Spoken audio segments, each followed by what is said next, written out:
for today, we do have a very special guest who's going to share with us yung kanyang insights, journey, and what have you, no, basketball insights niya. Direct from Luxembourg. Yes, he's a Filipino coaching sa Luxembourg, and that is not in Germany. Mali ako doon. It's beside Germany or near Germany. And pinag-uusapan lang natin, we always talk about here in the Philippines na, oh, European basketball, no? Magandang hoping na matuto tayo European basketball.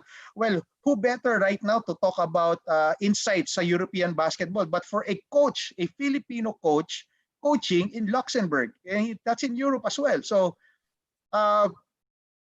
to everyone, ano, Coach Nigel Tolentino has been coaching sa Luxembourg for some time and rising from the ranks, no? Assistant coach, volunteer, then assistant coach, and now he is a head coach also of youth basketball sa under 21 rather. Tama ba, Coach Nigel? Under 21 yun?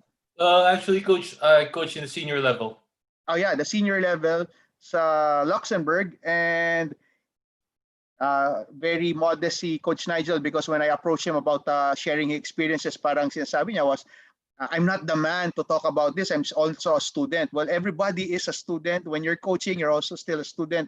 And without further ado, Coach Nigel, okay, let's start things off lang with how did you go about getting to Luxembourg? You know, first and foremost, what were you doing back home sa Pilipinas before heading to Luxembourg, and what events led that brought you to Luxembourg and then coach Luxembourg? Mm-hmm. Well, first of all, Coach, good afternoon to you guys over there. It's 9 in the morning here. Well, it's a roundabout story. Actually, I have my wife to thank for me being in Luxembourg, to be honest. But let's start from the beginning. I was I was doing customer service training for call centers, and also playing basketball on the side. When I got married, my wife was already working here, so we decided it didn't make sense for me to live halfway around the world from her. So I came over to Luxembourg. What started me in basketball here? Well, I was looking for a gym that I could play in, and I joined up with a group of Filipinos, and they had a tournament in Frankfurt. It's a all Filipino tournament kasi maraming Pinoy talaga all over the world, right? So every summer there's this like 4 or 5 Filipino tournaments. So we had a scrimmage game with a national 3 team, and I think they liked how I played. So they asked me to join their club for the next season, and also to start coaching their youth program. So Youth program. So these are like these are not schools, right? These are clubs. Yan lang yung big difference right now, no? In Europe, unlike dito sa atin sa Philippines, the orientation of basketball tournaments, especially sa grassroots and under 21 or even under 25, is really school oriented ang basketball natin dito. But back in Europe, it's more of clubs, and that is an orientation that the Philippines has yet really to understand completely and embrace. No? So, Coach Nigel, could you just tell us something about how a club system works dyan sa Luxembourg, or is it also the same system used around Europe then?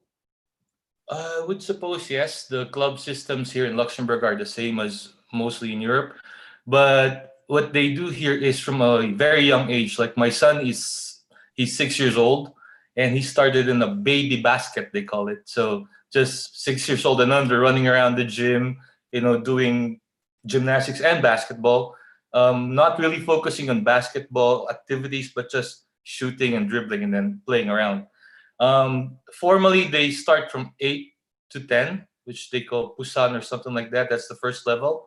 And they focus more on just the basics. And then after that, they have the 11 to 14, 14 to 17, and then 18 to 21. But in the club level, even young kids, 17 in the 17 age group, can also play for the senior teams.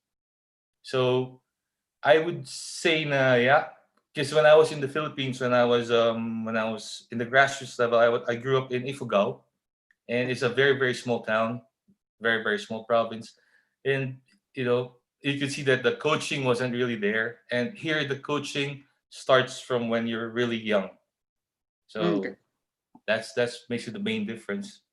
Well, you mentioned hailing from Ifugao. Parang naisip ko, naglalaro ka, nakabahag. sa, sa Well, rice sometimes terrace. it happens pag lasing kayo, but no, Oh, honestly, but so that lang yung mga coaches natin and the people here, no, sa country natin would have a better maybe idea or sense what a club setting is. Is it just somewhat similar to maybe a commercial league sa mga probinsya natin, yung mga inter-commercial sa mga probinsya natin dito? Is it similar somewhat to a club system, club environment dyan sa Europe?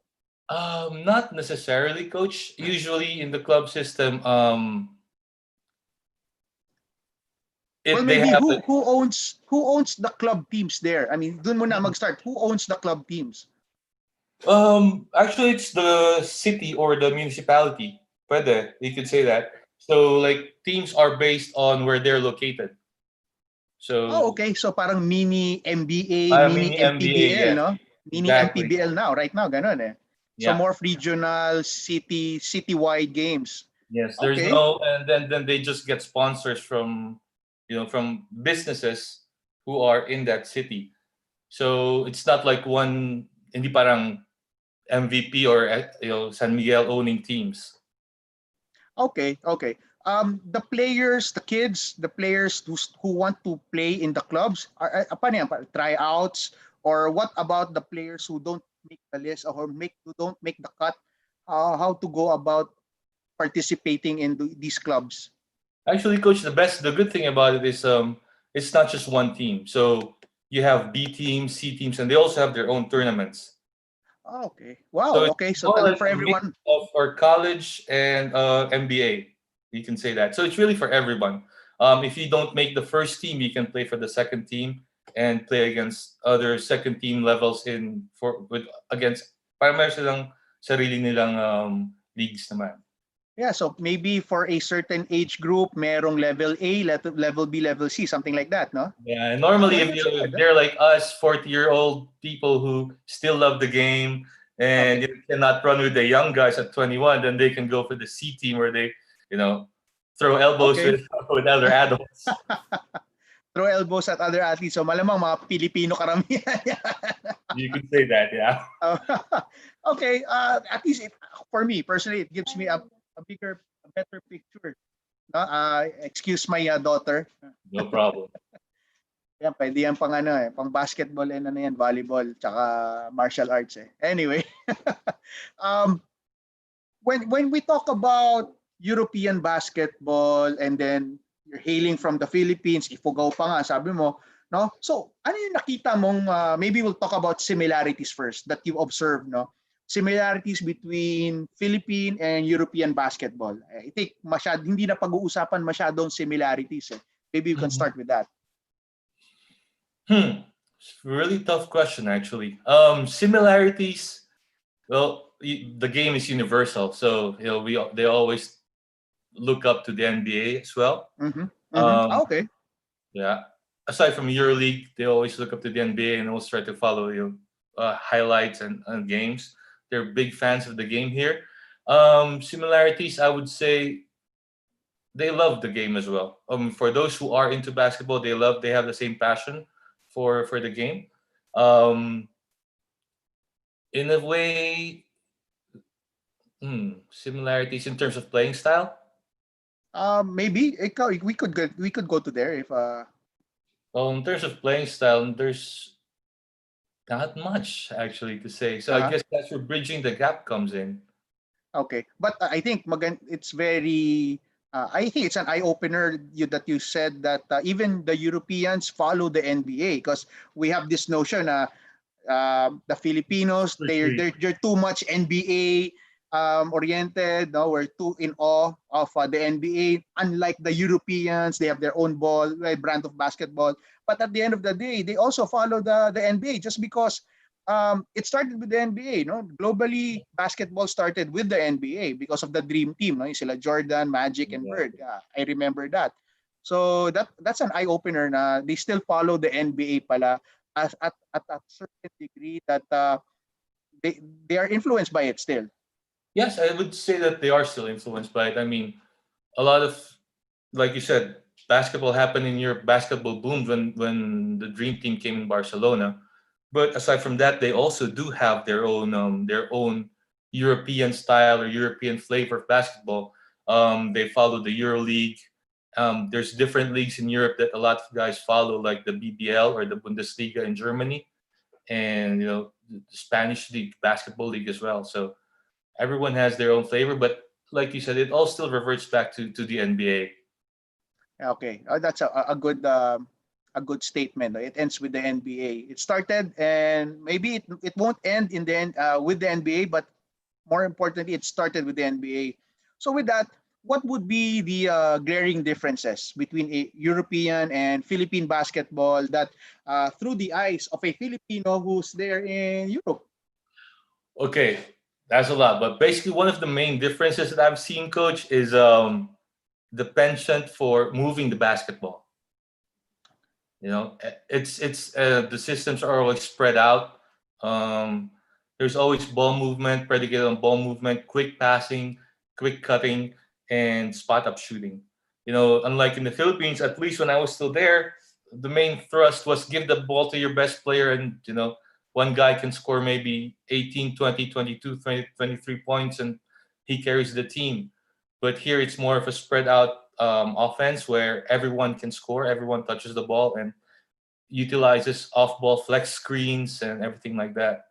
Shooting is also a big difference, I think. Mostly here they focus on shooting.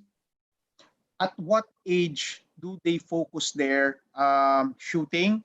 And more importantly, maybe the ball movement that we always hear about when we talk about European basketball. It's about the ball movement. But if you start it out with kids who don't have the strength really to move the ball around as much, ending up with a lot of turnovers or maybe not enjoying the game as much because as young kids, we can't make that pass yet. So can you bring us to how the progress of development there in grassroots basketball starts, or Hmm. maybe the process of the development sa grassroots? Do they start with dribbling the ball? How do they start it off with the dribbling? How do they start it with shooting? I mean, maybe the behind the scenes that we don't see here in the Philippines, but we always talk about European basketball being skilled, developing skills at an early age. But what really happens behind the scenes so that we see that kind of brand of basketball when they grow up? Well, it starts when they're at the 8-year-old level. 8 years old to 10. Usually they do all basics, really, really basics. Dribbling, one hand, two handed, crossovers and stuff like that. Then they always try to develop left handed and right handed layups. So you become ambidextrous, and not just focusing on one strong hand, making sure that you do everything the proper way. One of also basic things that I've seen is that at the youth level, they do not teach zone defense. Okay. It's Okay. basic man to man. So you have to be able to stay in front of your guy. I mean, because if you stay in zone, then kids this age do not really shoot from the three. So yeah, and they make it a point where it's like they practice maybe 3 4 times 3 times a week, even at Okay. that young age, for an hour and a half per session. Um, yeah, there's a lot of movement going on. They try to focus on basics, even pick and roll, just like that, and making passes off the dribble, one hand, not just a standard stand here, chest pass, do this. So it's more free flowing. At least they try to be more free flowing. When you're talking about these things, the thing that comes to mind is like putting your kids into a basketball camp. Because That here in the Philippines, parang nag-Milo best center ka, di ba? Nag-best center ka. They do that all the time, right? Dribble mhm. right, dribble left with the blinders and everything, left, right, and left. So pretty much the same thing that happens there with the 8 to 10 year old kids. Pretty much with 8 to 10 year old kids, it's really basics. That's what they drill, and just having fun with the game. Okay, so Yeah, I would say it's also like a basketball camp, mini basketball camps. But yeah, you get to go there, work out, come back in, and still do a lot of other things. where do you think is that great divide that separates the European basketball, where we talk about the discipline, the willingness to move that ball around? Um, they're great shooters. You were talking about being some 8 to 10 years old, at 8 to 10 year old kids being subjected to these drills until they become better. I think that's something that we do back here in the Philippines, Mhm. but we're missing something that divides that, um, as we move further to the development and the progress of the development that they do there, Mhm. compared here. We do the practices here, they do the practices there, but when it comes to playing the game at the international level, it seems like there are different things that they are doing or executing maybe at a young age that shows up when they become older. And then we meet up, and then the Philippines is like we're left behind. So what is that great divide that you see, or do you think, uh, is there a great divide? I don't know. I think it actually starts with discipline, and I feel like over here they listen more, and there's really a different kind of basketball where it's mostly coming from Eastern Europe, where you just see them passing the ball. I think the main thrust here is teamwork and shooting. I think that's where the focus is really different. In our place, or in the Philippines back then, um, it's more really one on one. Take your man off the dribble and go. Here, it's more like swing that ball, use that cut, use that pick and roll, use that flex screen. I think it starts at the early age of 17 when they start to understand these concepts, and when they start getting drilled into these concepts. Like, okay, here's the system that we're gonna work on. You have to follow it, understand that the system is just a flow, and work through that system, find your offense in that system, and not minsan bigay mo dito, bara-bara, tara. You know? Um, very. I think the thing that stuck me the most is the discipline. You were saying we're talking about discipline. So I was just talking about what they're doing back in Europe is things that we are doing here. So I can't see where the division is. But now you tell me it's the discipline. So now my thinking is, it's not what we do that separates us. It's how we do How we do things. it. Yeah. Yes. So it's how we do things. So to the coaches listening, no, I mean, yeah, maybe what you're doing or what everybody else is doing, but maybe the question is how you implement, how you execute these things, how you let your players understand how to execute, the discipline that is needed to become better in understanding the game as well. No, so And I that's think coach also is it's coaching the little things. okay. The little things. It's like where are your hands when you catch the ball on a catch and shoot? Are your feet set? Like they really drill this into European players, like right from then.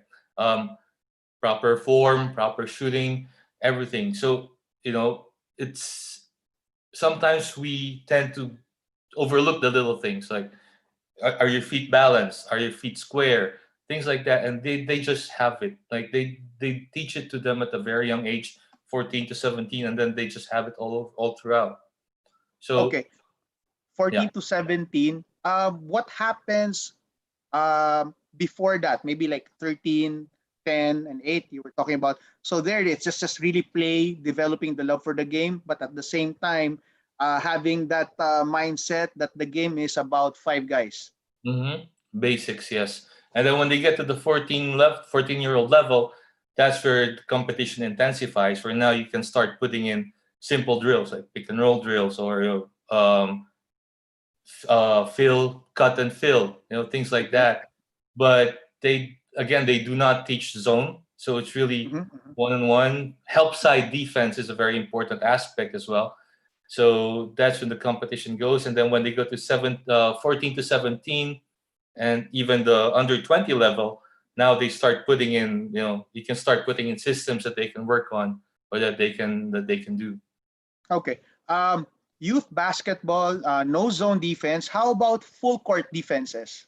Full court pressure, trapping, full court traps. Do they allow that in the youth leagues, youth In the divisions? youth leagues, 17 and under, yes, or let's say 15 to 17, yes.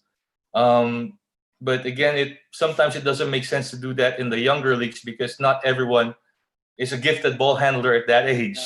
Uh, You just be yeah, throwing I the ball understand. away. So yeah, no zone and no full court defense for the younger leagues. But when you get to the 17-year-old level, or what they say, the cadets, then everything goes like you're now training to be for the men's team, for the senior Okay. level.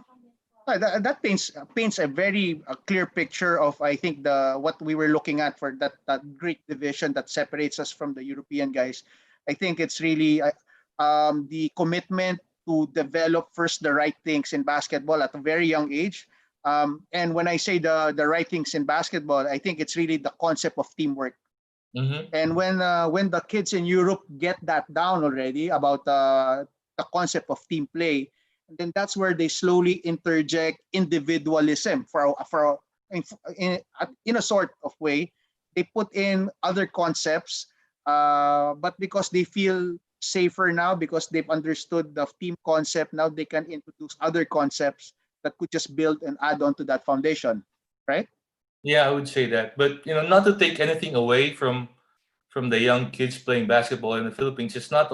I think back home we also have that concept of teamwork and team play. But the thing here is the main difference I see is in Europe. It's not like they need basketball to get to school or to get a good. Ah, You okay. know? So our hunger level is different. Here it's just like a game that they can play and they can relax with it. But like back home, if you really want to go to a good school or get a good education, one of the main vehicles for that is through sports or basketball. Like we have. That's a great point. That's a great point. You're because of the maybe just the predicament that we have here is very much different. That here it's like survival of the fittest, so to Yeah. speak, so that I can get the attention, I can get the scholarship that I need to get to a school. Doesn't Mhm. have to be a big school or a good school. Just to Yes, get to just school, a I need school. that scholarship. And Yeah. that's a good point. That's a good point. So you're forced into the wild, so to speak. But I mean, but that also brings out a lot in Filipino basketball that they don't have here. Like the hunger is really deep. I remember I have kids or I have players who they sprain an ankle, right? And then they go to their doctor, and I'm used to because of when I used to play, tighten up those laces, play the next game even if there's a little swelling. Over here, it's hey coach, I can't practice for 6 weeks on a sprained ankle. Okay, so there is a very very big difference because here they don't really need basketball to survive, as you said, or to get better because the social status, social standings, or social aspects are really different, and that's why I have a lot of respect for everyone who really plays basketball and tries to do their best and coach basketball in the Philippines because it's iba talaga. You know what? I think that sums up a lot of things. No, that divides Filipino to European basketball, and a lot of people, even including myself, keeps thinking about the European way is better. But yes, no, I think your point is right. Right on the money, yung point mo about well, first of all, the situation is different, very much different. With kids growing up here than the kids who are more privileged, I think, growing up there back in Europe. And that explains a lot. I think, personally, I think I have a lot of rethinking to do and to work around what you just discussed. No? It's a great job, Coach Nigel. So going forward, um, the club system, we were talking about promotions, demotions, how they do that, regulation, delegation, right? Yeah. So for the many coaches who are interested in how European basketball or European system way of running tournaments, can you give us just maybe just a broad picture of how it really is? Well, actually, it's a lot more like Coach Ryan probably knows this. It's a lot more like European football. Where there's a first division, second division, and third division. So more or less, what happens is at the end of the regular season, let's say we take our version of the PBA is the total league, and then we have a second level and a third level. So what happens is the top 6 teams, or now it's 8, but the top 8 teams in the total league, or 6 teams, now fight for a playoff for their own championship. Okay, now the bottom 4 will have to fight in a similar playoff system with the top 4 of the second league. So double round robin. Now whoever's at the bottom at the end of all that, from National One or from the top league, relegates to the second league, and the 2 top teams in the lower league go up to the first team, or to the first league. So it's more like delegation relegation. Yes. But what separates these three levels? Like, I wouldn't mind if I'm at the total level, like that's the top level, right? I don't mind going down a level and being the champion there. At least I'm the champion. So what is being taken away if you're from the top league? What is taken away from you if you get to that next level league, the N2? And what is taken away if you're from the N2? What is taken away if you get down to N3? So maybe hmm Actually, picture for there's that. not. You don't. There's nothing to be taken away. It's just that you now have this. Basically, it says that okay, we have to promote 2 teams and you have to demote 2 teams, but then you can still work on your team or your club. Still the same. You can still have 2 imports, or sometimes even 3. At the national 2, and then get back. Basically, it's like okay, I need to get back to the national 1. But the main difference here, coach, is that you would say one of the reasons why I sometimes prefer school setting to a club setting Okay. is that in the club level, it depends on the budget of the clubs, finances, because some clubs are really big, like they have a lot of supporters, a lot of sponsors, and some clubs are just getting by. So sometimes if you develop a really really good young player from a third league club, other teams come and poach them. So there, and if you have a really really good budget, then that means you can get better equipment. You probably know this smell as Okay. well. Yes. Yes. Yes. Um, yeah, and sometimes like clubs in that national 3, they cannot afford to get import players, and Okay. compared to national 2 and national 1. Okay. But um, I don't know. I think it's pretty much the same. The way you described it, it's pretty much the same here with school programs. Yeah, again, But it depends on the budget. I won't get into that because I might get fined by people around. Don't get me started with school programs here. Anyway, um, sa notes ko, Coach Nigel, it just happens to be in my notes right now. I was supposed to ask you about what part of European culture is directly seen in their basketball, contrasting that to the culture that we have here being seen in our basketball. But you already said about I think Discipline it's more mainly. the discipline and the privileges of kids there. So they don't need to be like survival of the fittest mode. So they have that maybe they have that privilege of working on team play because they're They very don't have much to safe worry. where They they don't have are. to worry about going home to no food on the dinner table. To be honest, that's it. Like I sometimes tell my guys, you know, you live in a bubble within a bubble Wow. here in Yeah. Okay. Luxembourg. Okay. They don't get it in a wrong way because they understand what I'm trying to say here. Um, when we were back home back in the Philippines, it's really different. I would tell them it's really different. Like kids there really have to be good at something to be able to get somewhere.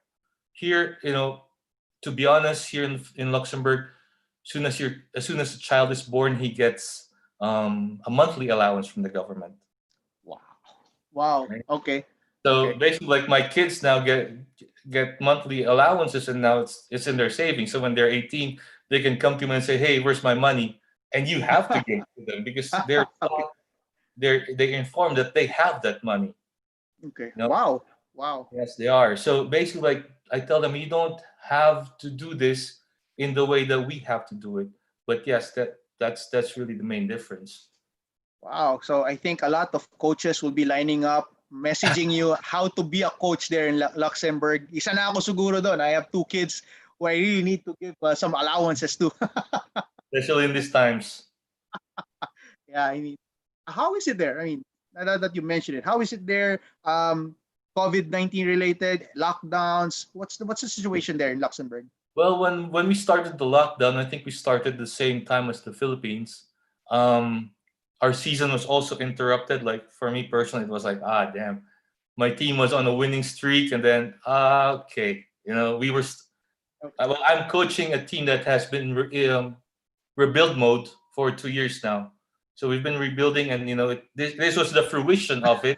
You can Okay. actually Okay. see, oh my God, things are moving the right way. I'm not gonna get a heart attack this season. And then suddenly, boom, COVID-19 takes everything away. But when we eased lockdown sometime in May, my guys were saying, "Hey, coach, can we start practicing? Just to get back to the gym." I said, "Well, as soon as it's allowed." And when it was allowed, I still had like 12, 14, 16 guys in the gym with me. Of course, Wow. with social distancing and stuff, you cannot practice 5-on-5. You cannot practice with defense. You just two players to a hoop, and Yep. just shoot and work on And individual. no contact whatsoever. No contact. Yes. So for 6 weeks, this pandemic, I've just been working on shooting and yeah, moving with the ball and reading your teammate. More like that decision making. Wow. Okay. At least things are moving along in Yeah. a way. I back home here in the Philippines, we're still. I mean, alam mo, mga barangay courts dito nakatali pa ang mga net. Nets are still tied up. Rings taken off the backboards just to discourage everyone from playing. But if you do have a contact with a private gym or yeah, a Hmm. gym that you could just use by yourself, yeah, you could. But But that's only for the you might get privilege right money. now. Oh yeah, I mean, right now you can put up a hoop in front of your house or on the Yeah. wall. That's it. You could good to go. I think that's the beauty of basketball. You can just do it anywhere. It's so portable, so fun, even by yourself. But coach, So one thing though, like if you put up a hoop in front of your house in the Philippines, you're gonna have 15 kids ready to play. You know, okay, okay, here if you put up a hoop somewhere, doesn't even maybe one or two people are there. Sometimes if okay, it's also maybe because of the weather, the seasons here. So sometimes in winter, then there's really no chance that you're playing outside. okay. So yeah. How hard is it um, for you, Filipino, growing up here, and then there, it's so hard to you to convince kids, hey, come out and play, or for them to have that love for the game. How hard is it for you, and how are you trying to share with them, or maybe put in their hearts that love for the game that we have here as well? Yeah. Actually, that's it was really hard for me in the beginning because in the beginning I was coaching a team of 14 to 17-year-olds, and like, coach, I have to study, I have exams, and you can't say anything to that because it is something, right? So every time that they're there in the gym, I would just make sure that they see that I'm giving 100%, so that they also understand that, hey, if coach can do this, then we should also be doing this. I also make an effort to understand and learn their language because not everyone at that level can speak English properly. So it's Okay. really different now in the senior level where I'm at, where we talk in English, but still it's me trying to understand and learn the different languages that they use, so that they understand that I have a big respect for their culture, and I'm not just here for the money. And when I coach in the senior level and even in the under 21 levels, I just make sure that I give 100%, and I get to talk to them, tell them stories about how it was or how it is back home. My also one thing that I would show them are clips of Gilas going up against, in the FIBA World Cup. Like, look at Uh-huh. this guy, Mark Pingris. He was 6'7", going up against the dude that gave Seven dunk on. footers. Yeah. Yes, and I have photos of it where I show them, like, he's basically at shoulder level of Scola, but he's doing his best to get him out of the paint, and that's something that they have to learn. or So you have to be able to help them develop the love for it.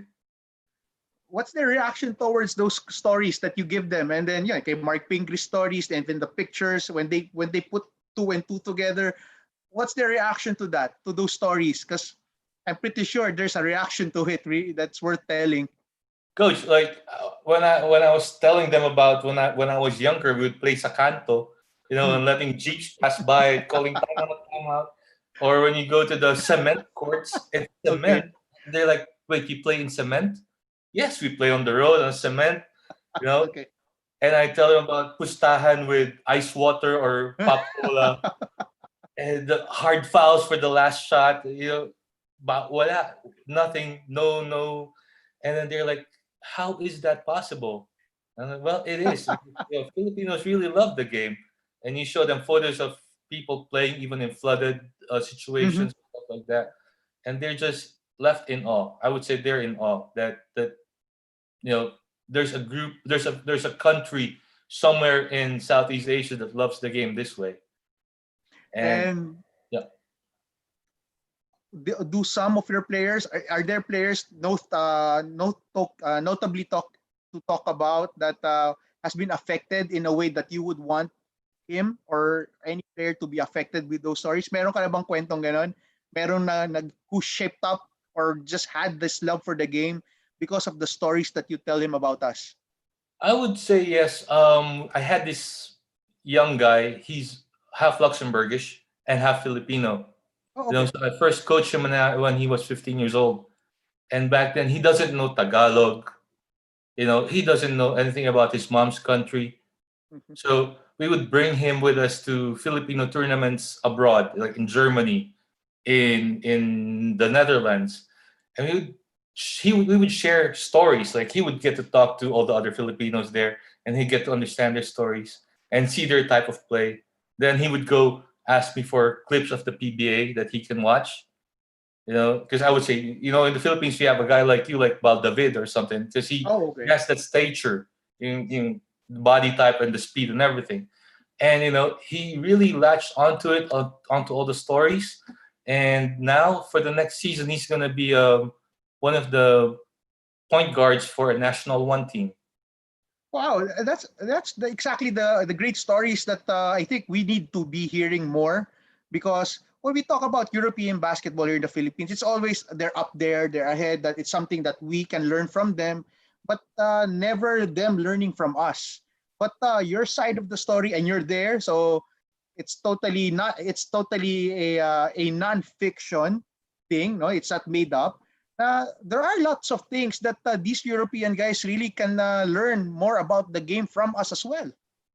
Yes, coach. I mean, basketball is universal, and we have to continue learning. In the same way that we can understand more about their discipline and how they play the game differently, they can also get some of our passion for the game and instill it in them. And I'm really happy that I'm able to see both sides of it and be part of it, like in the middle of it, and say, hey, this is what we do back home, but you know what? I want to bring what you do here back home as well. So there really is something that they can pick up from us in the same way we can pick up from them. Yeah, and that's why I keep convincing you that you're actually a great person to talk to give this talk, because you're there.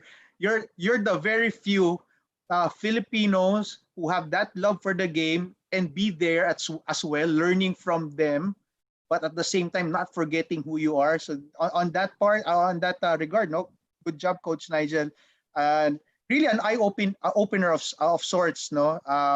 When you talk about what they lack that we have here. It's just a really different story if you're back here talking about European basketball. But from your experiences, again, you're in that great fine line, Filipino and European basketball. But if you were able, if you had the power to change or implement things back home here, back in the Philippines, that would make basketball better in the international stage, what changes would you start with here so that we level ourselves up? I would say more exposure for both players and coaches to Exposure to what? exposure to, let's say, bring them out of the country. You know, Oh, if you cannot get players out of the country to play in other leagues, then maybe bring in some foreign coaches to do well what Coach Tab is doing basically, um, and just be able to expose kids at a young age or even players at the college level. Maybe go out somewhere if you have the funds. Of course, that's a big thing. But I've seen like Luxembourgish players who go out of the country to play in Spanish leagues or on German leagues come back to their national team really really better players. okay. You know, Dito ang version natin dito panalay. Nasa Quezon City ka, pupunta ka ng Dumaguete kasi may ligang labas eh. yeah, mafa-fine ka pa. So, but no, when you're talking about that, it's not the same with yung mga panalay natin. It's different. It's Diba? This is different. going to different countries Yeah. still, tournaments, no? And are these tournaments that they go to, how long do they last? I mean, are they gone for a week in a country, or how does it go?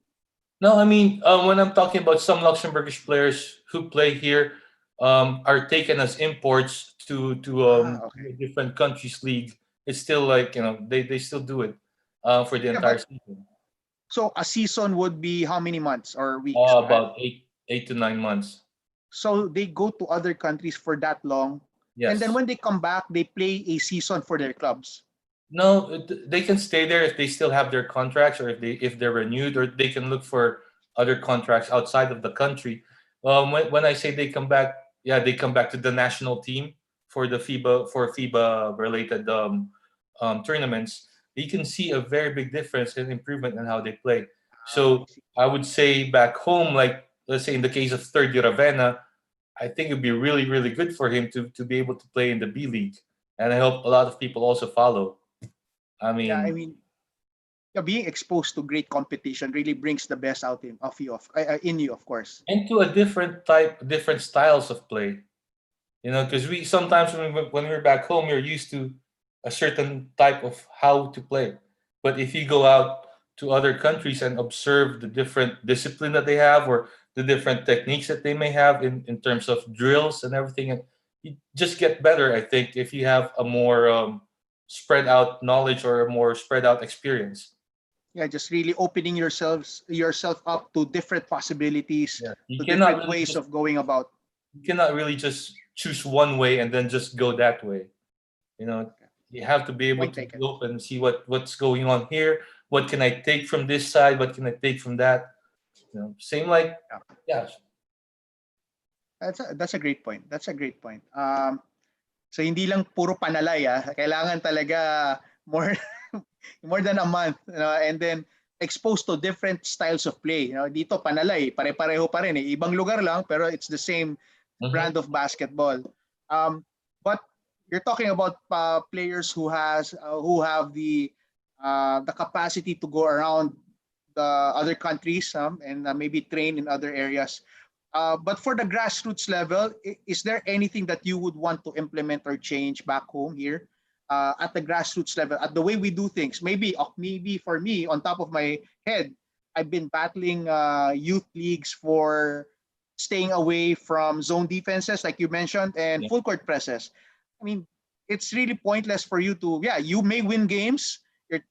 Actually you're dominating the opposing team, but I mean, you take away the fun out of the younger kids' ability to enjoy the game more, because you can't even cross the half court because there are like two, three kids ganging up on you, and you can't even throw an overhead pass yet, right? I So, understand. so in that regard, what kind of changes would you want to implement, knowing what you know now, especially that you're there? Are there any things that you would want to tell people here? Hey, grassroots Philippines, better change this to this and that. Maybe stop this. On Okay. top of your head. Well, from the top of my head, I would definitely agree with what you said. I mean, it's you take away the love of the game for little kids who may not be as well developed as their counterparts, but can actually develop. If you take away their love for the game by doing zone defense or press defense, then it doesn't help. But it's not about. But I understand also some teams, some coaches at the grassroots level, the importance of winning to keep the job. But I mean, sometimes it's that way, to be honest. But what I would say is, yes, make sure that the kids know are drilled on basics first, and really drilled properly on basics. Maybe have tournaments where they can interact or they can play against each other, and not just palarong pambansa or something like that. Expose the kids in the provinces to tournaments with kids in the cities, for example, just to give them a better feel of how things are coached or how the game is played. Um, but yes, off the top of my head, it's really make sure that defense and no zone and no press. I mean, it Yeah, it takes doesn't make away the sense. fun out of the. But when yeah, but just to point out something, when you talk about uh, coaches, why are you doing this? It's because they want to win. They want to win at the first in the first quarter so that they don't have to worry about losing. Because of course, job security is at stake. But even the parents, I mean, I think the parents have a big role also in how kids should approach playing the game. Because if you let kids play by themselves, you pretty much have the right things. You're going to see the right things being played out.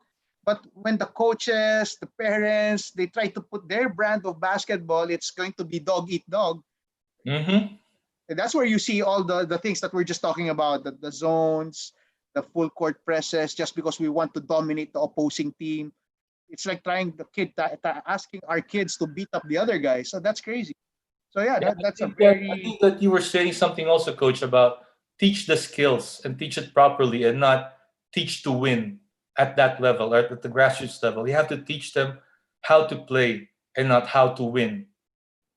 that's good. That's a good point. Are there youth leagues there that they don't even have the scoreboard? Yeah, That there they is no are. score, just the Because time. sometimes it's just run and play, and that's where you can see the different. That's when you see kids' eyes light up. Like my son is 6 years Yeah, old, yeah. and they don't care about traveling, or they just push, run after the ball, and then when they get to a certain age where they can understand the discipline more, then they go about doing that. But they're over here, like it's an entire 9 months as well of competitions and basketballs and friendly games and stuff like that. Wow. That's for what ages again? 8 to 10? Still 8 to 10.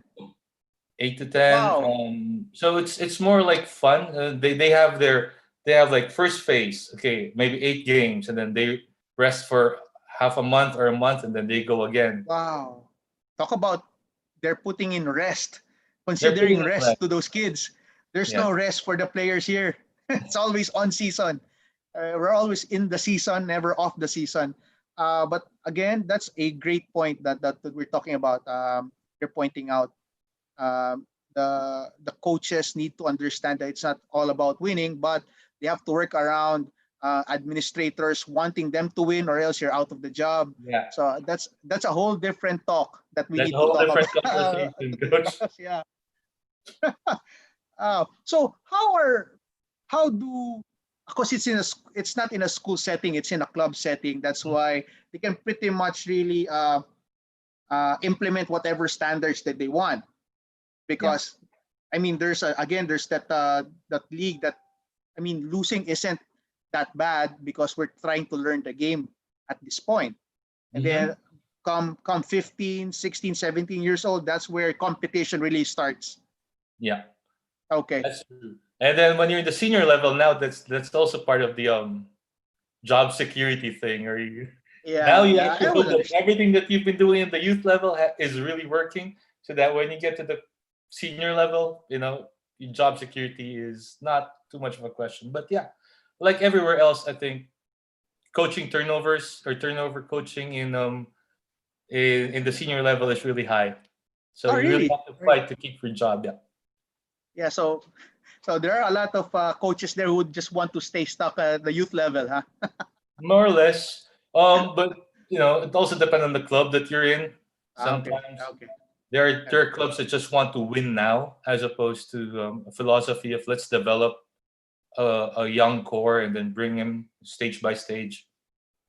So do you think uh, a club system like what is in Europe would actually work, number one, work here, and number two, would help our development as basketball players. Would the club system be a good idea to implement to start here in the Philippines? At the grassroots level, I think so. Because but again, it also depends on the support that a club is going to get, or so there's always that. But if you talk about having a club that has coaches for different age levels, and the coaches that actually go through like seminars, or we call it here licenses, Okay. get coaching licenses, so that they're really qualified and equipped and knowledgeable to be able to pass this on to the youth levels, then it'll be really great.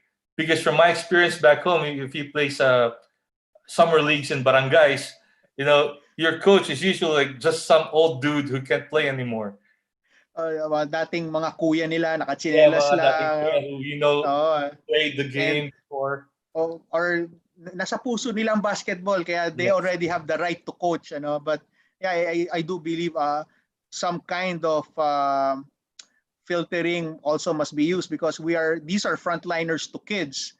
So Mm-hmm. these are very important people that we are trying to introduce to the lives of kids that are very quick into getting a lot of habits, values to whoever they're in front of. So it really is very important for who their first coaches would be for the That's true. kids. Because basically, like, you have to have that filtering, as you said, because if not, then you just get to pass on whatever bad habits you may have had when you were playing now to coaching little kids. Coach ka, nakayosi pa siguro, Yeah. nakainom pa rito no? Ay, mahirap But coach idol nila yon.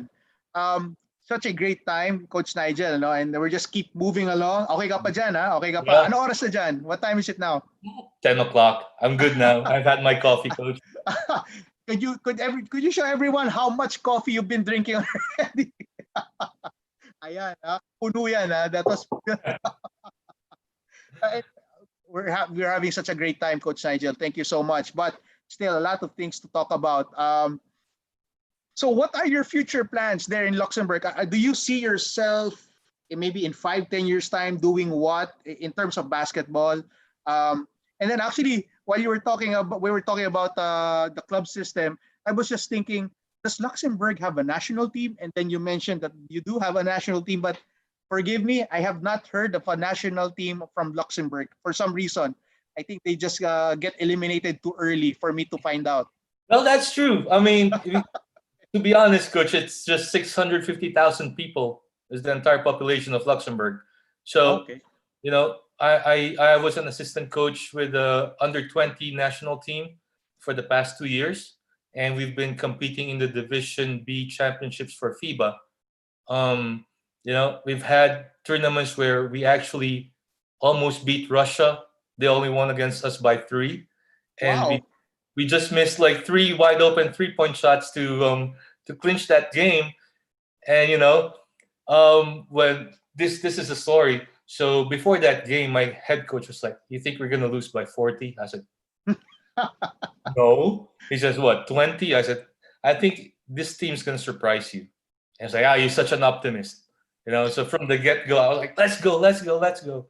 And then we were actually right there. We were leading Russia going into the last 2 minutes. But them being Russia, so we lost when we missed wide open threes, 3 wide open threes. But This was when? Last year? it was 2 years ago, 2 years ago. 2018. 21 under. That's just 21 under? Under 20s, yes. Under 20. Okay. Wow. I mean, that's no small feat. It's Russia. Yeah. What's their average height? Would you know? I mean, Probably 6'7", 6'6", 6'7". and Team Luxembourg would be In Luxembourg at that time with that group would be about 6'3", 6'2". wow. But, And you missed I 3 mean, wide open threes, huh?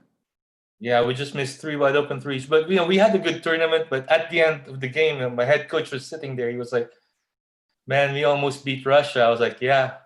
And then he goes, "Can you imagine if we had won?" And I'm like, "Oh no, don't do that." It's You one of have your statues there in Luxembourg. Yeah, well, but yeah, we also have a national men's team.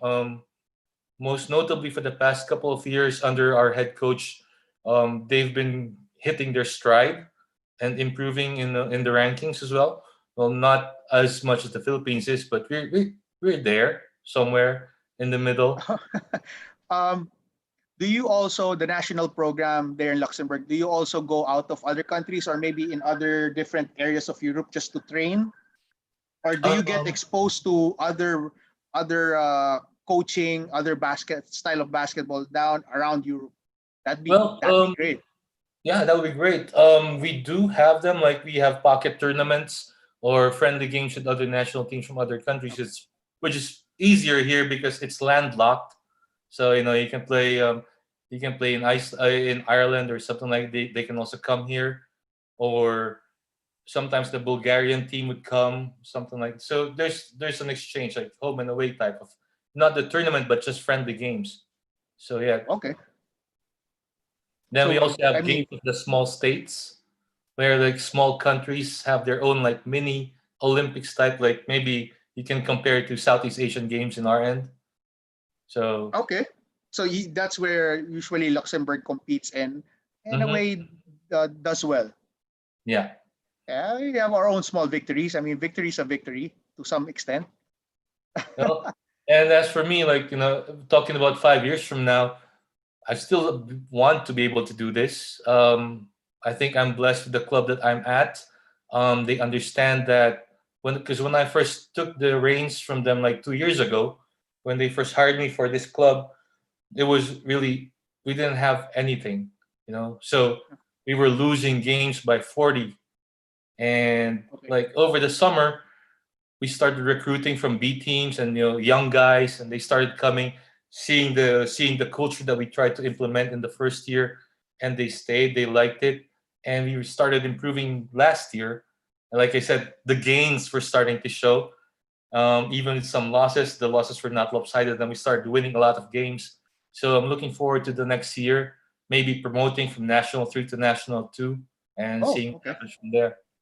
Well, that's going to be great accomplishments for you, I'm sure. Um, would you know? I mean, do people there in Luxembourg tell you uh, what contributed being the coach now there, and since you've entered coaching, especially in the national program that you have there? Do you know or have you heard what you really have brought to the table for them that never been seen, or not really Not that not really extraordinary, technical but coach, something you've Gene, given to but them? I think that what they understand, well, talking to some coaches, I mean, you don't really say, "Hey, what do you think I brought to the table?" Of course, of Right? course, of course. But what they would say is that the kind of coach I am is like I'm not as rigid or as strict as Eastern European coaching. So I am. Some players also say I tend to develop their love for the game more. They can say, hey, we see your passion, so we're trying to do it that way as well. And I'm trying to install a little bit more toughness, like Wow. don't back Uh, down, don't back down. I have this mentality of always, maybe also the teams that I get or that I coach are usually bottom teams. So we start from way down. So I have this mentality that you have to play with a chip on your shoulder, that we have to keep showing them that we belong to the top, or we belong somewhere with them. And I think that's also me as a Filipino coach. I have to keep showing what I can and doing what I can to make sure that everyone knows that I can also be at levels of European coaching that we have here. So I would bring so teams from the eighth spot to the top three, and people would say, "Wow, how the hell did you do that?" I mean, last year these teams were bottom teams, and now they're in the playoffs, playing for promotion. And sometimes I would say, well, it's how you develop people, how you talk, and how you relate to players. Maybe that helps as well. I think I could sum up what you're saying right now. I think the thing that you really bring well to their table is that you being Filipino, the way we love the game, I think it really says a lot about how we love the game, how you love the game because of the roots that you have here. Hmm. And that's an eye opener for a lot of coaches because again, I go back to the fact that when you talk about European basketball here in the Philippines, it's always that we have that mindset that they're way, way ahead, that they can't learn anything from us, but we can learn a lot from them. But with your stories, I think they really need Filipino blood in their basketball so that they can really get it to that next level. But yeah, I believe in what we can do. The passion that we have is unmatched, even I mean unrivaled. I think Unrivaled. uh, unrivaled. The love that we have for the game is just really unrivaled. And I think you sharing this fact just really solidifies that more, Coach Nigel. Thank you so much for that experience, for that sharing. Um, maybe my last question before we do a lightning round that I love to do. You Okay. ready for that? Is maybe your parting words to the many Filipino coaches, number one, and then maybe your message to the many Filipino players who are going to listen in, especially in a rebroadcast. Well, for me, to coaches, don't be scared to admit what you do not know. I mean, that's the most important thing. Keep learning. Keep asking. I've had the privilege of working with different coaches here as an assistant, and I would go to coaches meetings and just listen to them and ask them things, and develop my own coaching culture based on what I can take from each and every one. I would talk about like Coach Pascal Mewers. Also, I think he did one webinar for Filipino coaches. I learned a lot from him by just listening, you know.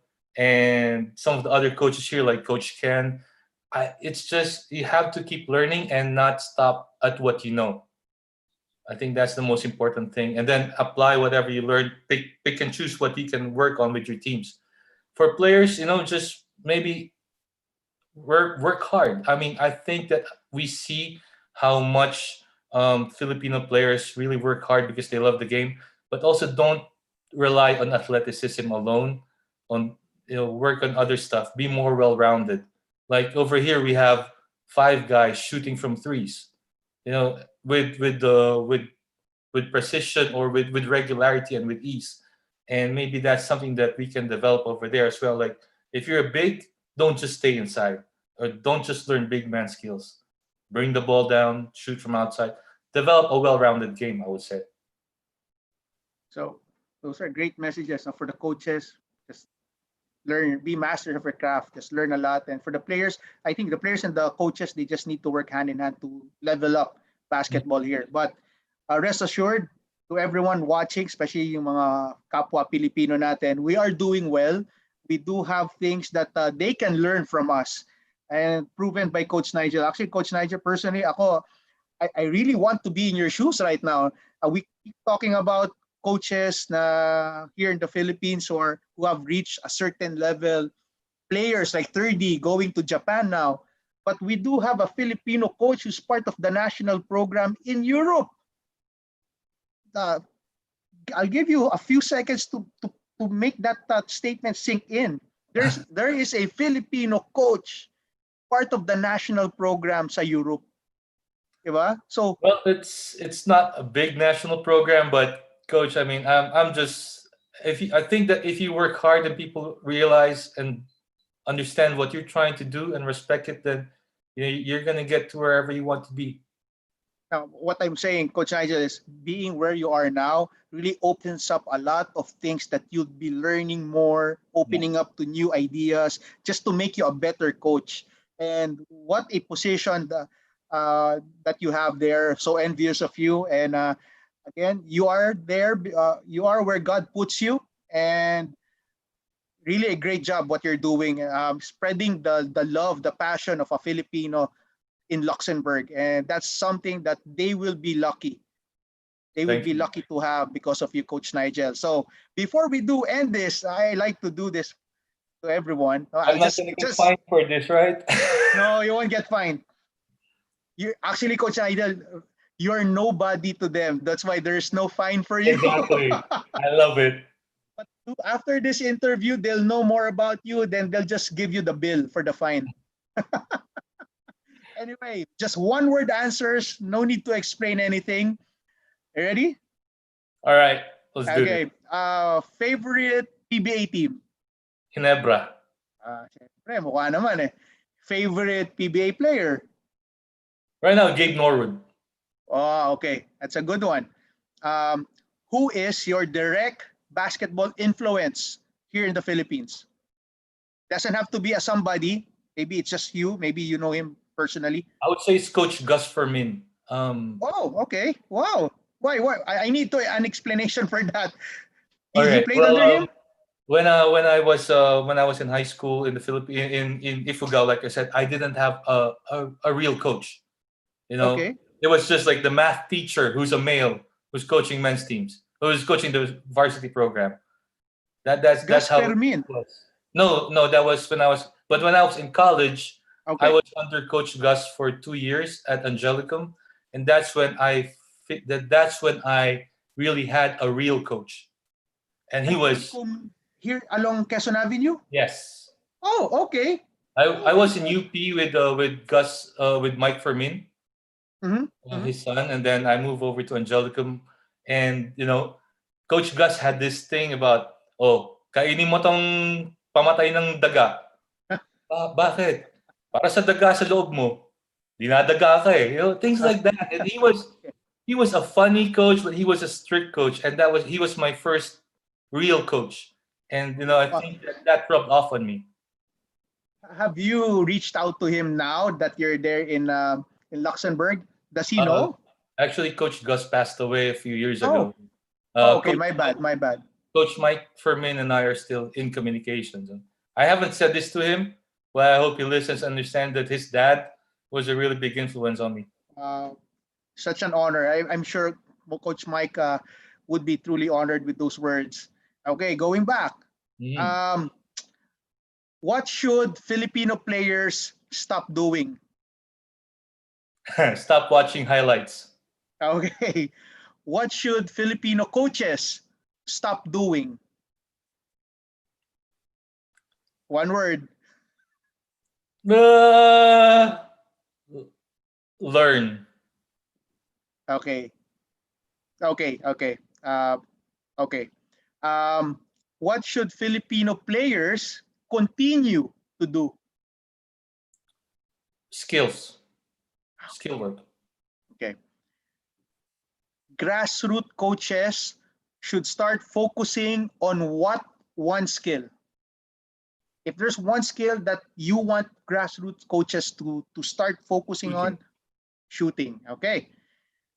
What should grassroots coaches stop focusing? One skill that grassroots coaches keep on teaching, but they should stop. Zone defense. And lastly, one thing you miss about Philippine basketball that you wish was there in Luxembourg. Oh man. Passion. Wow. This has been such a blessing, such a blessed time with you, Coach Nigel. I know that talking right now, wish hindi matapos tong usapan. You miss the Philippines, I know. Yeah. And that last answer, I think that truly defines Philippine basketball. No, yung sinasabi ng puso, our passion. But to everyone, again, there is a coach in Europe na Filipino that really is making a difference as well. No, sa Luxembourg, Coach Nigel Tolentino.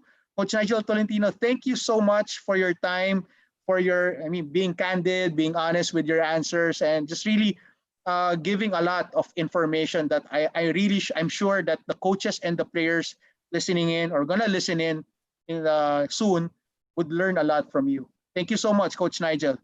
Coach Potit, thank you very much for having me. It was a real honor and a real pleasure talking to you. And now that we're Facebook friends, you're gonna get a lot of things from me as well, like comments. And stuff. Like, I really love Yeah, it that I'm able to interact with really great coaches back home. yeah. Let's. This is just a start of a new beginning for everyone, especially for us.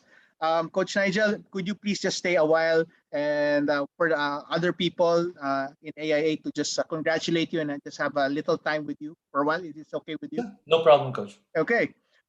This has been Coach Nigel Tolentino again, the under 21 coach sa Luxembourg national team, and he's going places there, I'm sure, and a name to watch and just to follow. No, not putting any false Okay. promises sa mga nakikinig, no, but Anytime a coach speaks of Filipino passion sa Europe and gets away with it, has my vote. Coach Nigel, thank you so much. And to the people watching, you can also catch the replays of Facebook. And again, you are where God puts you, and where God wants you rather. And make sure you do a good job where you are. God bless people, and thank you so much. Thanks, Coach. Good job, Coach Nigel.